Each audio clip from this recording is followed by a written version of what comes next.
हम लोग निकल दिए हैं लगभग 130 किलोमीटर के ट्रिप पे और मैं डलवा रहा हूँ अपनी गाड़ी में XP95 फुल कर देना पे पेट्रोल XP95 हाँ फुल मेरे हिसाब से कमी आएगा। पर मेरे को आपको एक चीज़ दिखानी है भाई। कई लोग सोचते हैं कि स्कोडा काइलैक में कि पीछे कितनी स्पेस है कितनी स्पेस नहीं है यहाँ से। तो ये देखो भाई अपनी जो गाड़ी है ये पूरा लगेज इसमें भरा हुआ है। 3 बड़े बड़े बैग रख रखे हैं और क्या क्या हो रखा है वो भी मैं आपको दिखाऊंगा। बट यहाँ से आपको फिर भी अंदाज़ा पड़ जाएगा कि अपना देखो पूरे कि ये पूरा बड़ा बैग है, फिर एक ये बड़ा बैग है एंड ये 3 बड़े बड़े बैग हैं। तो पूरे आगे हैं। बूट स्पेस अगर आपको लगती भी हो ना थोड़ी बहुत कि भाई कम है इस गाड़ी में तो वो डाउट आपका क्लियर मैं यहाँ से कर दूंगा। खैर अभी चलते हैं एक बार दिल्ली निकलेंगे न्यू दिल्ली रेलवे स्टेशन, फिर वहाँ जाके आपको दिखाता हूँ और रास्ते में अभी सारी चीज़ें बताऊँगा माइलेज वगैरह क्या आ रही है 6 लोगों के साथ और क्या क्या चीज़ें जो है मैंने गाड़ी में कराई हैं तो वो भी आप लोगों के लिए पता होना ज़रूरी है ना। तो वो भी एक बार मैं आपको दिखाऊँगा। वापस एक बार दिखा दूँ आपको। मेरे हिसाब से पेट्रोल तो 2000 रुपये के आसपास आएगा लगभग अपना यहाँ से और बस। तो कितना आया? हाँ ठीक है ऑटो कट हो गया ना? हाँ बस ठीक है। तो भाई लगभग 15 लीटर आया और 15 लीटर में कितनी चली वो भी दिखाता हूँ आपको एक बार। मैंने अपनी गाड़ी में रिफिलिंग जो है फुल करा ली है यहाँ से और एक बार ट्रिप रीसेट कर देता हूँ। हालांकि मैं आपको दिखा दूँ अपनी गाड़ी जो है 15.94 में लगभग 220 किलोमीटर चली है। अगर आप इसको वो करोगे डिवाइड करोगे तो लगभग 13.94 की इसने माइलेज दी है, जिसमें कि लगभग 130 किलोमीटर जो है अपनी सिटी राइड थी सॉरी हाईवे राइड थी एंड लगभग 100-130 के आसपास जो है सिटी राइड थी जिसमें थोड़ी एग्रेसिव थी और थोड़ी नॉर्मल थी। अब मैं मिलवाऊंगा एक बार सबसे आप लोगों को। हम लोग बैठे हैं गाड़ी में टोटल 5 जने सॉरी।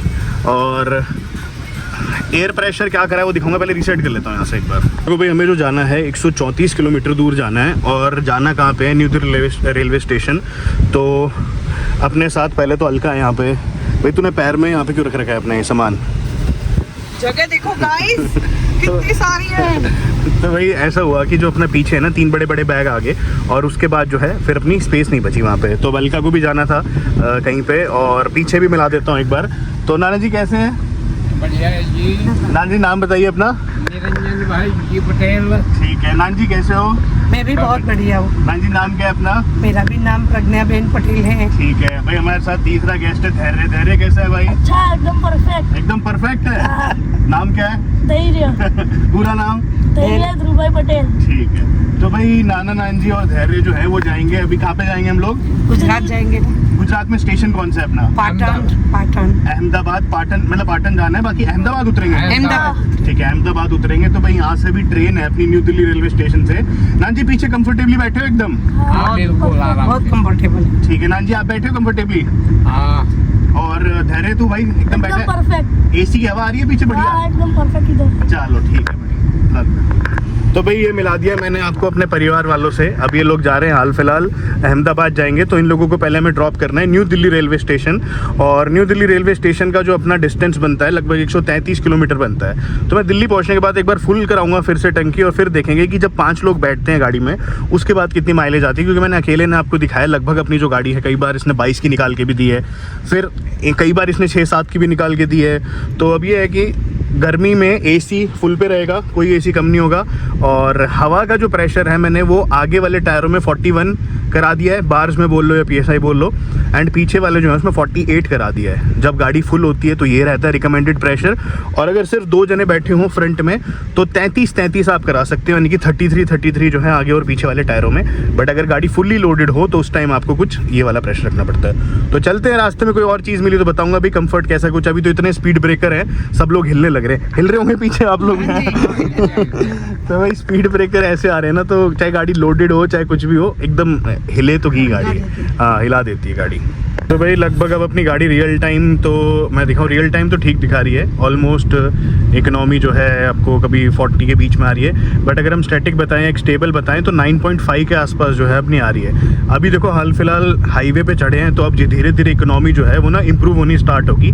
क्योंकि सिटी में आप लोग कितनी कोशिश कर लो, बार बार क्लच ब्रेक ये लगते हैं तो इकोनॉमी आप निकाल ही नहीं सकते। बट हाईवे पे जब एक स्टेबल स्पीड में गाड़ी चलने लग जाती है, सेट हो जाती है, फिर आने लग जाती है। तो ऑलरेडी हम लोग 10 की माइलेज पे तो पहुंच चुके हैं और मेरे हिसाब से जब तक दिल्ली पहुंचेंगे तो ये 17-18 की दिखाने लग जाएगी। देखो 9.9 के आसपास आ गए। और पीछे धीरे धीरे पूछते रहता हूँ कि झटके लग रहे हैं? अभी तो नहीं। नाना जी झटके लग रहे हैं? नहीं अब नाना जी लग रहे हैं? एक जैसा लगता है। ठीक है, धैर्य लग रहा है? नहीं नहीं लग रहा? चलो भाई, पीछे वाली अपनी जनता कुछ है, यही चीज होनी चाहिए। यही थार में बैठे होते ना सब परेशान। थार में बैठे होते सब परेशान होते, क्योंकि भाई वो गाड़ी ना बहुत ज्यादा हिलती है। एक तो ऊंची होगी, फिर सस्पेंशन थोड़े स्टिफ हैं उसके, तो वो हिलती है। बट हाँ, अगर आप निजी गाड़ियों में बैठते हो तो ये वाली चीज़ है कि पूरी फैमिली खुश होकर जाती है। अब 10.9 की माइलेज आ गई, जैसे मैंने आपको बताया था, धीरे धीरे इंक्रीज होनी स्टार्ट हो जाएगी। 80-90 पे हम लोग ऑलरेडी चलने लग रहे हैं, तो यही स्पीड मेंटेन करेंगे, ना भगाएंगे, आराम से चलेंगे, क्योंकि गर्मियाँ हैं और गर्मी में टायर फटने का भी डर रहता है। तो पूरा परिवार साथ में है, इसलिए अभी जो है 11.2 के आसपास, मतलब हम लोग 90 पे ही रखूँगा, इतनी स्पीड रखूँगा, इससे ज़्यादा मैं नहीं लेके जाऊँगा। ऑलमोस्ट हम लोग 18 किलोमीटर चल गए हैं और जो एवरेज आ गई है वो 13.2 की आ गई है। और एक चीज़ और दिखाऊंगा, इन केस अगर आपको लग रहा हो कि इंजन जो है उस पर लोड पड़ रहा हो, तो यहाँ पे ना मैं आपको एक चीज़ दिखाना चाहता हूँ। इंजन ऑयल टेम्परेचर देखिए 93 के आसपास है। एंड यूजुअली जब मैं कभी हाइपर ड्राइव करता हूँ या फिर ऐसी थोड़ी तेज़ चला लेता हूँ तो 95-96 तक हो जाता है। तो अगर आप ये सोच रहे हो कि ये जो 1.0 TSI है ये क्या 5 लोगों को बिठा के निकाल पाएगा, तो भाई बहुत ही ज़्यादा कैपेबल है। कोई इंजन पे लोड नहीं है, कुछ नहीं है, और आराम से लोग बैठे हैं। एंड हाँ, हवा वाला प्रेशर हमेशा ध्यान दीजिएगा। हवा अगर सही रहेगी तो आप लोगों को फ्यूल इकोनॉमी भी सही आएगी, और साथ ही साथ गाड़ी में जो रिकमेंडेड है वो कुछ सोच समझ के की होगी। एक बार जब मैं सबको उतार दूंगा उसके बाद फिर मैं हवा वापस निकाल के 33 पे ही लेके आ जाऊँगा, ठीक है। ऑलमोस्ट 35 किलोमीटर के आसपास चल गई अपनी गाड़ी, और जो फ्यूल इकोनॉमी है वो 13.6 की आ रही है। एक चीज़ जो मैंने नोटिस करी वो ये है कि 100% मतलब ये है कि जब आपकी गाड़ी तेज़ चला रहे हो आप लोग 80 के आसपास और गाड़ी फुली लोडेड है, तो फ्यूल जो है बहुत तेज़ पीना स्टार्ट करती है। मैं बताता हूँ क्यों। देखिए, अगर आप ये वाला पर्टिकुलर देख रहे हो कि मेरा फ्यूल वाला जो है, मतलब ये इतने लेवल पे जब आता था, फुल से ऊपर इतना जब आता था जब मैं गाड़ी 70-80 हाईवे पे चला लेता था। बट चूँकि भी फुली लोडेड है तो वो मतलब सीधे हाफ का डिफरेंस है। लगभग जो है अपना 36 किलोमीटर के आसपास ही इतनी आ गई है। खैर, अभी 100 किलोमीटर और बचे हैं, और अभी तो हाईवे सिटी लगा लो 70 अपना हाईवे रहेगा और बाद का सिटी रहेगा। तो लगभग जो है हमने 60 किलोमीटर के आसपास सिटी में ड्राइव कर ली है गाड़ी, ऐसा सीन है। तो भाई अब हम लोग हाईवे पे चढ़ गए हैं अपने दिल्ली वाले पे, और क्रूज़ कर दिया है मैंने गाड़ी, क्रूज़ पे लगा के छोड़ दी 80 पे। और खैर क्रूज़ भी कितनी देर तक लगाऊंगा मैं, क्योंकि ऐसे झटके वटके आते रहते हैं। खैर, मैं आप लोगों को बता रहा था कि जो फ्यूल कंजम्पशन होती है वो डबल हो जाती है ऑलमोस्ट, अगर जो गाड़ी है वो फुली लोडेड हो। अब यूजुअली जब मैं इस हाईवे पे आता हूँ तो अभी तक मेरी जो है 17-18 तक आराम से शो करनी स्टार्ट कर देती है। बट अब जब लोडेड है तो 13.7, 13.8 के आसपास ही जो है स्टिक अराउंड कर रही है। तो हाँ, ये है कि भाई नो मैटर अगर आप 2000 RPM के आसपास भी गाड़ी चला रहे हो। खैर 80 पे तो मैं इस गाड़ी को लगा लो 1500-1600 RPM के आसपास ही लेके जा रहा हूँ इतना, अगर ऐसे रन करवा भी नहीं रहा, फिर भी जो है 13.8 उसके आसपास आ रही है। तो ठीक है यार, अब वो जो लोडेड है तो उसमें ये है कि भाई फ्यूल तो पिएगा इंजन, इसमें हम कुछ कर नहीं सकते। तो भाई हम लोग पहुंच गए हैं लगभग 50 किलोमीटर, और अब सब सुस्ताई के मूड में आ गए। यहाँ पे हल्का सो गई है, इधर नाना जी जग रहे हैं, बस नानी जी भी सो गई थी, और धैर्य जग रहा है तो वही सारे सो रहे एकदम। तो ये है कि भाई हाँ, गाड़ी कंफर्टेबल है, ठीक है। अच्छा, एक चीज़ जो मेरे को ना थोड़ी सी अटपटी सी लगी कि रास्ते टू रास्ते डिपेंड करता है। कई बार ना रोड नॉइज़ बहुत ज़्यादा आती है, जैसे टायर्स की अगर मैं बोलूँ ना कि भाई हाँ, अंदर आपको महसूस होगी, गाड़ी में से कोई आवाज़ नहीं आएगी, इंजन में से कोई आवाज़ नहीं आएगी, बट जो रोड नॉइज़ होती है टायर वाली होती है वो। तो आई गेस कि जो टायर्स हैं जो इन्हें कंपनी ने दिए हैं 16 इंचेस, मे बी उसकी वजह से हो। अब इसका सिंपल सा सोल्यूशन एक ये है, जो EV वाले टायर्स आते हैं ना, वो आप अगर मैं अपग्रेड करो इसमें गाड़ी में, तो मैं 100% रिकमेंड करूँगा, क्योंकि रोड नॉइज़ जो है आपको कहीं ना कहीं बॉदर कर सकती है। मैं 2 मिनट शांत रहूँ तो आप सुनना भाई, ठीक है।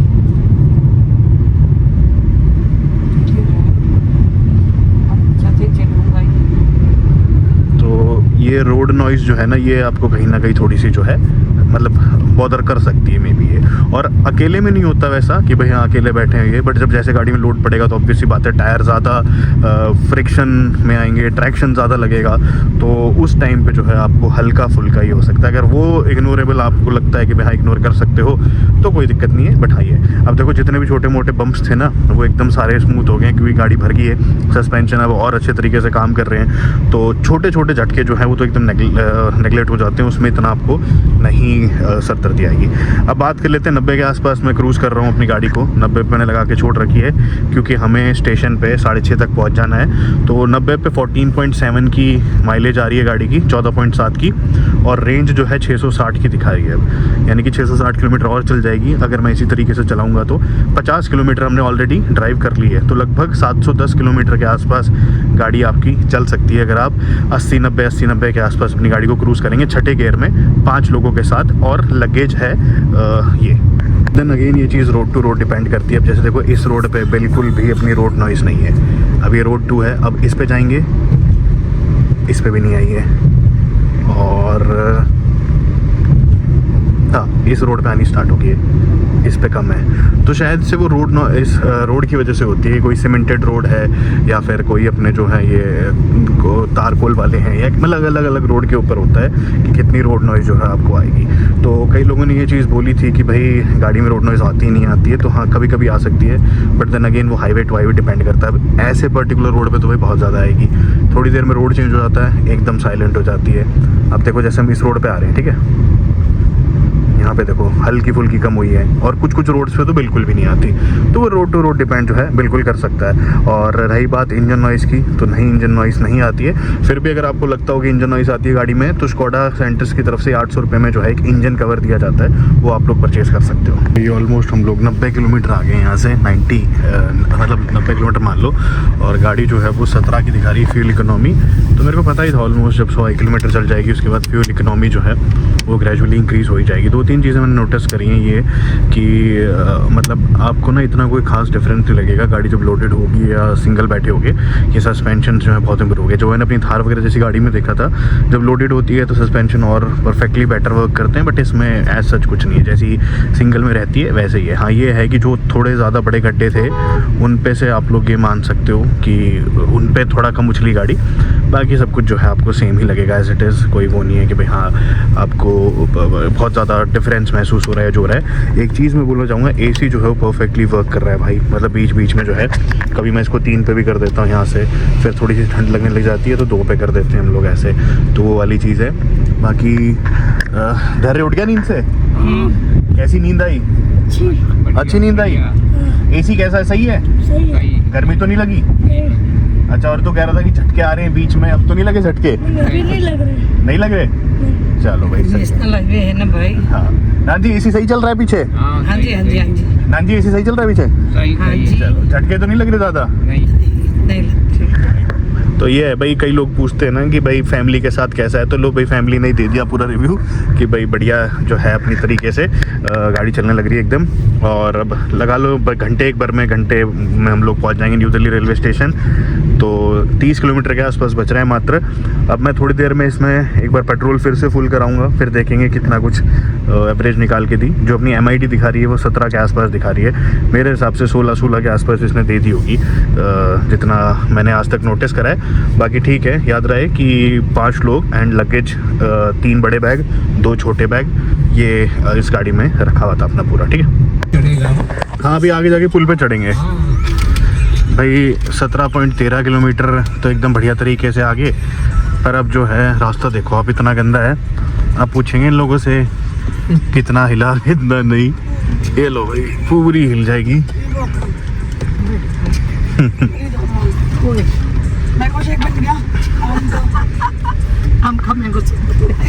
काम का ही बनता है हल्का। अरे नहीं न्यूट्रल खाया था, आम पन्ना आम बनने का। ठीक है, जो भी है इतना ज़्यादा तो नहीं ले वैसे, जितना तू अरे बाबा कर रही थी। थार जितना तो नहीं। अगर कंपैरेटिव बात हो रही है मतलब ठीक है भाई, थोड़ा बहुत गंदा रास्ता आ रहा है, ठीक है, पर कोई दिक्कत नहीं। और डाइवर्जन है वो जो पीछे द्वारका वाला रास्ता है ना, वो भी पूरा नहीं हुआ। मैं लेके तो इनर दिल्ली से भी जा सकता था, पर इनर दिल्ली में दिखा रहा था 1.5 घंटे, और यहाँ से सीधे सीधे 20 मिनट बच रहे हैं हमारे, तो हम 6:15 तक, सही बात है ना नान जी? चले, हाँ मगर सिटी में ट्रैफिक में निकलना वो तो बहुत। हाँ वो है, और जो गूगल मैप पे दिखाता है वो ज़्यादा ही होता है कुछ ना कुछ। तो ये है कि 6:15 पे पहुँच जाएंगे, थोड़ा ट्रेन ढूंढने का भी टाइम मिल जाएगा, असली से बैठ जाएंगे, ये चीज़ है। और घंटे एक बार पहले तो ट्रेन लगी जाती है शायद नान जी? मालूम नहीं हमको। अच्छा। आधा घंटा यहीं से चलेगी ट्रेन? हाँ दिल्ली से। अच्छा हाँ, तो वही आधा घंटा 40 मिनट पहले लग जाएगी, तो ठीक है 1 घंटे 7 मिनट में हम पहुंच जाएंगे। और येलो में दिखा रहा है तो सही है। अब हम लोग ना दिल्ली पहुंच चुके हैं यहाँ पे और डिस्टेंस रह गया सिर्फ 8 किलोमीटर। 17 किलोमीटर की जो रेंज मतलब 17 किलोमीटर की इकोनॉमी जो है आई है, तो ठीक है कुल मिला के। और 126 किलोमीटर जो हमने टोटल ड्राइव कर ली। टोटल वही 130 किलोमीटर के आसपास था। रेंज अभी भी 120 की है, यानी कि अपनी जो गाड़ी है लगभग आप लोग लगा लो इसके हिसाब से ऑलमोस्ट 740 के आसपास मतलब चल जाएगी अगर 5 लोग बैठे होंगे। अब एक बार फाइनल रिव्यू ले लेते हैं सबसे, फिर इन लोगों को ड्रॉप भी करेंगे। तो नाना जी जर्नी सही थी एकदम परफेक्ट, एकदम कंफर्टेबल? हाँ कंफर्टेबल। ठीक है। और एसी वगैरह सही था? हाँ सही सही। पीछे ऐसे पैर वैर रखने में दिक्कत तो नहीं हुई? नहीं हुई। ठीक है। नानी जी आप बताइए। मुझे भी बहुत बढ़िया लगा। बढ़िया लगा हाँ एकदम? जी, ठीक है। तेरा ड्राइव भी बहुत बढ़िया है। थैंक यू नानी जी, थैंक यू। और धैर्य तू बता भाई। एकदम परफेक्ट। एकदम परफेक्ट? हाँ। बैठने में दिक्कत तो नहीं हुई? नहीं, कुछ भी नहीं। एसी वगैरह सब सही है? हाँ। सही सही। लो नींद भी भाई। अच्छी है। नींद भी अच्छी है? चलो चलो भाई सही है। अलका तू बता। भाई बहुत अच्छी, मुझे तो मजा ही आता है। तू थार में गई थी बैठ के महाकाल? भाई मत याद दिला, काश मैं वो रिवर्स कर पाती डिसीजन को। इसमें जाते फिर? बिल्कुल। खैर ये तब तक तो आई नहीं थी अपने पे। हाँ। अब वही है, पर भाई जो भी है कंफर्टेबल है और बाद में बताऊंगा आपको। अरे है इसको गाड़ियों में बहुत इंटरेस्ट है। ये बता भाई पीछे बैठ के सही लगा? परफेक्ट। थका तू नहीं? नहीं, नींद कैसे आ गई थी तेरे को? एकदम परफेक्ट। एसी चालू था और गाने बज रहे थे। अच्छा मजा आ गया था? हाँ। पीछे झटके लगे ज्यादा खुदाई? जब स्पीड ब्रेकर आते हैं तभी लगते हैं, बाकी ऐसे तो नहीं लगते। कंफर्टेबल है गाड़ी? हाँ। ऐसे बहुत सारे लोग पूछते हैं गाड़ी लेना ले तो क्या रिकमेंड करेगा? लेनी चाहिए। लेनी चाहिए? हाँ, लेनी चाहिए। चलो भाई ठीक है। अब बात ऐसी है कि अपन ने चला लिया 144 किलोमीटर गाड़ी, दिख रही होगी आपको यहाँ से, और अब 95 जो है फुल करा रहा हूँ। लेट्स चेक कितना आएगा और फिर आपको हाँ 0 है 0 जी। 95 फुल करा रहे हैं और फिर देखेंगे कितना कुछ आएगा। 144.7 है ठीक है अपनी गाड़ी। और मेरे हिसाब से जो है 12-13 से ऊपर की दे देनी चाहिए गाड़ी को। बाकी रिफिल क्वांटिटी में तो 5 बस। ये कैसे हुआ? नहीं डालो और डालो, अभी आया नहीं होगा। बड़ी जल्दी हो गया। मैं 2 लीटर में 140 किलोमीटर चल गई। क्या ही बात है कहने। अब वापस हो गया, ऑटो कट होगा। वो पहला ऑटो कट तो 200 पे ही हो गया था, ऐसा तो हो ही नहीं सकता। हाँ अब हुई है फुल, ठीक है अब होगी। अब देखते हैं अब जो ऑटो कट होगा फर्स्ट उस पर हम गाड़ी को रोक देंगे। लेट्स सी भाई। 800 का आ गया है, 10 तक आ जाएगा तो वो ये 14 की एवरेज। हाँ ठीक है ओके जी। बस 1000 का कर दो, पूरा खत्म कर दो बस। तो भाई आया है टोटल 9.89 आया है। अब एक इसको मल्टीप्लाई करते हैं तो वही 14.63 की दी है। अगर आप लोग 5 लोग स्कैनर अगर आप लोग 5 लोग गाड़ी में बैठते हो तो आपको 14.63 के आसपास जो माइलेज है गाड़ी निकाल के देगी। ठीक है अब फाइनल रिव्यू करके इस वीडियो को क्लोज करते हैं। गाड़ी खाली हो चुकी है, आप देख सकते हो हम लोगों ने ड्रॉप कर दिया है जो चीज़ थी।